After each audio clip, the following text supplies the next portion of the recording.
안녕하세요. 아나운서 조진성입니다. 오늘은 나는 솔로 영철님의 스피치 분석을 해보겠습니다. 분석 본격적으로 시작하기 전에 구독, 좋아요, 알림 설정 한 번씩 부탁드리겠습니다. 도와줘요 스피치웨건. 네, 나는 솔로 영철님 같은 경우에는 많은 곳에서 논란이 됐었죠. 그런데 저는 그 논란들을 좀 차치하고 스피치 관점에서만 한번 분석을 해보도록 하겠습니다. 네, 사실 나는 솔로 영철님은요 굉장히 훌륭한 스피치 기술을 가지고 있습니다.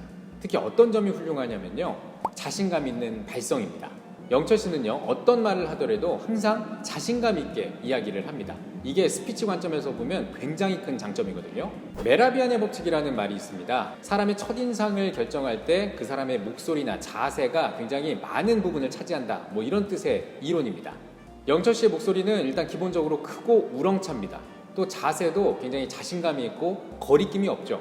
그래서 영철 씨의 이야기만 들으면 왠지 설득력이 있습니다.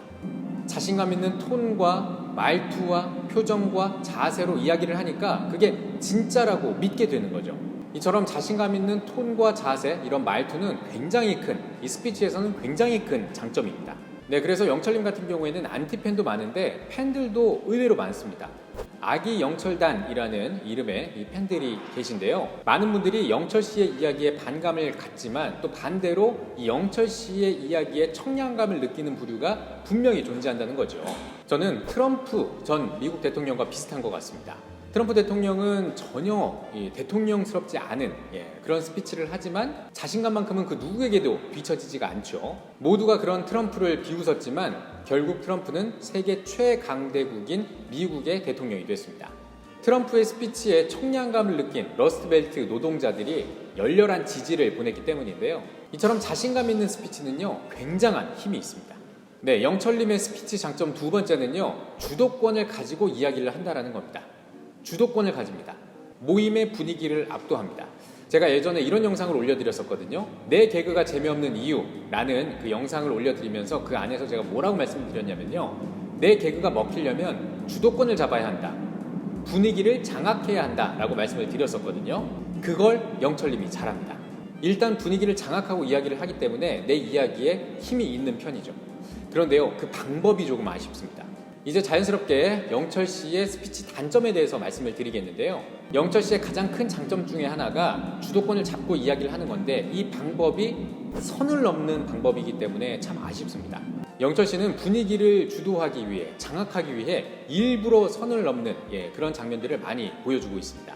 여기서 선이란 상식선을 이야기하는데요. 대다수의 사람들이 암묵적으로 지키고 있는 이 선, 이 상식선, 이 선을 그냥 아무렇지도 않게 넘어버립니다. 예를 들면 이런 거죠. 굉장히 유명한 말이 있죠. 언제까지 그렇게 재실 거예요? 그리고 명현만 선수에게 현만아 이렇게 이야기하는 것들이라든지. 근데 이런 말들은 일반인들이라면 쉽게 할 수 있는 말은 아니죠. 그런데 영철 씨는 이런 말들을 그냥 뱉어버립니다. 왜 그럴까요? 주도권을 잡기 위해서입니다. 만약에 여러분이 영철 씨의 이런 말을 들었다고 생각을 하면 어떨까요? 갑자기 머릿속이 새하얘지지 않을까요? 저 같아도 그럴 것 같습니다. 일종의 패닉이 오는 거죠. 나한테 왜 이런 얘기를 하는 거지? 곱씹어 보게 됩니다. 그 잠깐의 텀이 생기거든요. 영철 씨는 이때 이 텀을 놓치지 않고 파고 들어옵니다. 그때 상대가 물러서면 이때 주도권을 잡고 이야기를 이어나가는 식인 거죠. 또 실제로 이 방법이요 상당히 잘 통하는 방법 중에 하나입니다. 근데 문제가 뭐냐면요, 이게 안 통하는 상대들이 있어요. 이게 문제입니다. 나는 솔로 같은 기수인 영수님이 대표적인데요. 이 영수님한테 영철님이 은근슬쩍 말을 놨거든요. 그때 영수님이 정색하면서 말 놓지 말라고, 그렇게 주도권을 잡지 못하니까 다른 사람을 찾아가는 그런 모습을 보였었죠. 네, 영철 씨가 쓰는 이 방법은요 굉장히 리스크가 큰 방법입니다. 작용이 강하잖아요. 그럼 반작용도 그에 맞게 강하게 돌아옵니다. 실제로 좀비 트립에 나갔다가 하승진 선수에게 이걸 썼다가 그때 망신을 좀 당했죠. 또 명현만 선수를 도발했을 때는 어땠습니까? 도발을 계속 했다가 결국 수차례 다운, 그리고 KO 패, 이게 결과였습니다. 네, 영철 씨는 굉장히 좋은 스피치 능력을 가졌습니다. 자신감 있는 발성, 자세, 그리고 주도권을 잡고 이야기하는 그런 능력까지. 하지만 이 주도권을 잡는 방법이 선을 넘는 방법이어서는 안 됩니다. 실제로 영철님 같은 경우에는 선을 넘지 않고도 주도권을 잡았던 적이 있습니다. 나는 솔로 초반부에 고기를 구워주면서 자기의 분위기를 만들었던 적이 있거든요. 이런 식으로 긍정적으로 주도권을 잡아야지 갑자기 선을 넘는 이런 방법을 사용하면 너무나 위험하고요. 그러면 부작용이 더 클 수 있다는 거 여러분께 다시 한번 말씀을 드리겠습니다.